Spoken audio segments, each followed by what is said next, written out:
የትነሽ የትነሽ እመሜን ጉዳቴን ባየሹ እያለች እንግዲህ ሩትዬ ከነ ዳኒ ከነ ኤፍሬም ጋር ፎቶ አሰርቶ ሄርሜላ መፈለግ ጀምሯል። እንግዲህ አብርሃም ትላንትና መጥቶ የትነች ሄርሜላን አምጡልኝ ውለዱልኝ እያለ ነበረና ዛሬ ደግሞ ያው ሰው በመሆናቸው ራሱ እያገዙት ይገኛሉ። ሄርሜላ እንድትገኝ የአቅማቸውን እያደረጉ ይገኛሉ። እንግዲህ ያው ዛሬም እያለቀሰ መጥቶ ነበር። ትላንትም አልቅሷል። የሱ ለቅሶ ራሱ ግፍ ነው ታውቃላችሁ አይደለ? ዝም ብሎ አሁን እነዚህ ሰዎች አፋልጉኝ የሚል ፎቶ ሳይለጥፉ ወይም ደግሞ ኦቶ ሳይፈልጓት ቢቀሩ ግፍ ነው። እነሱስ እንዴ ምን ሆናችሁ ነው? ሰላም ሰላም ቤተሰብ እንዴት ናችሁ?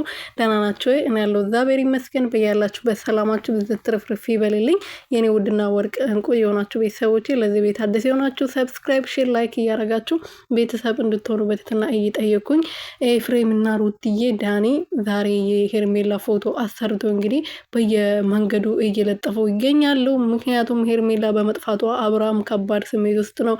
ዛሬ ቡዜ የምትባለው ጨበሪያ ማለት ነው መታ እንዴት ዝም ትላላችሁ? ሄርሜላን ለምን አልፈለጋችኋትም? በማለት እየተቆጣች ነበረ። ኤፍሬም የወንድምነቱን ለመወጣት እንግዲህ ፎቶ አሰርቶ ከሩትዬና ከቢኒ ጋር መፈለግ ጀምሯል ማለት ነው። ይመቻል።